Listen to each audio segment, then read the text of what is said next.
Unlike the United States, Israel's political system is a parliamentary, multi-party system with one house with 120 members called the Knesset. In Israel's national election, the people vote for the party, not the politician.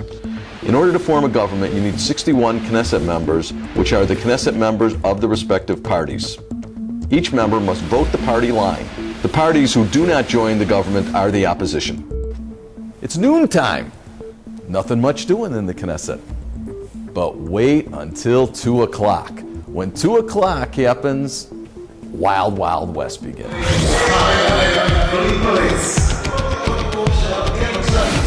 Here's what we got here. We've got 120 members in the Knesset, and they're not elected by districts. They're elected by party. Over there is the coalition. The coalition sits with their faces towards the press. Over here, we have the opposition, and the opposition sits with their backs towards the press. In the middle there is the Prime Minister and his cabinet. The Prime Minister sits in the middle with the book open, and the chairman, who's like our Speaker of the House, sits on the far end. And what we're going to do today is we're going to go speak to the politicians, some in the opposition, some in the coalition, some in the cabinet. And we're going to find out how Israeli politics works. Likud, a centrist right-wing secular party headed by former Prime Minister Benjamin Netanyahu. It rose to power in 1977 with the successful selection of Menachem Begin. He was the leader that led Israel to peace with Egypt. Likud is a national liberal, by and large secular party. Its platforms and goals are: it's committed to the peace process, but only peace with security. It supports and advocates a capitalist free market economy, creating equal opportunities for the poor. Jerusalem is the eternal, undivided capital of the State of Israel. No compromise on Jerusalem. We are the only big party in Israel that really has a realistic point of view on the Middle East. We stand for Jerusalem. We stand for a strong Israel as the best guarantee, not only for our survival, but also to bring about peace to this region. Labour Party, one of the leading major parties in Israel, formed and led by one of Israel's legendary founding fathers, David Ben-Gurion. Today, Labour has only 19 seats in the Knesset. It's headed by former Prime Minister Ehud Barak, a former Chief of Staff and Defense Minister in the Olmert government. Its platforms and goals are: ready to give up territory with large Arab population and establish permanent secure borders. Socialist economy based on a free market, but with government intervention and regulation to ensure that wealth is equally spread among all. Advocates separation of religion from state. Labour Party stands for what we call these days social democracy, which is not a very well-known term in America.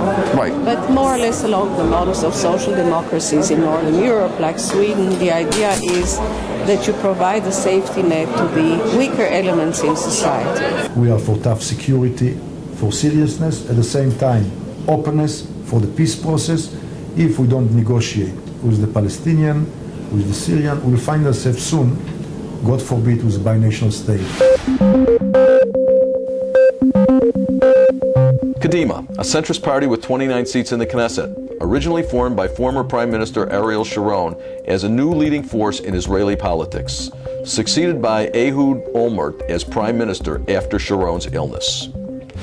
Its platforms and goals are: implementing the roadmap to peace based on maintaining secure permanent border with territorial concessions to the Palestinians to achieve peace, closing the economic gap between rich and poor, social welfare and health programs for all. Kadima is a centrist party, and it's basically a party that was created by the moderates of Likud and moderates of Labour, who broke away from their old dogmatic parties to create a new center, which is what the Israeli public was craving for many years. Kadima is led today by Tzipi Livni, the former minister who succeeded Ehud Olmert after his resignation as Prime Minister. Olmert is under investigation for fraud, but he is still Prime Minister. Shas, an Orthodox Sephardic religious party headed by Chairman Eli Yishai, established by leading Rabbi Ovadia Yosef, the spiritual leader. Currently, it has 12 members in the Knesset. Shas is a critical party to establish any stable government. Its main goals: demanding a change in budget priorities, allocating funds to those below the poverty level as a top priority in the budget. Jewish Orthodox laws must encompass all aspects of Jewish life in Israel. Jerusalem must be a united and undivided capital. Objects to any compromise on this issue. ש"ס היא תנועה דתית שהזהות היהודית של מדינת ישראל חשובה לה. היא גם תנועה חברתית שמייצגת את השכבות החלשות, מייצגת את הפריפריה, מייצגת את המובטלים, את הקשישים, כל החלשים בחברה הישראלית.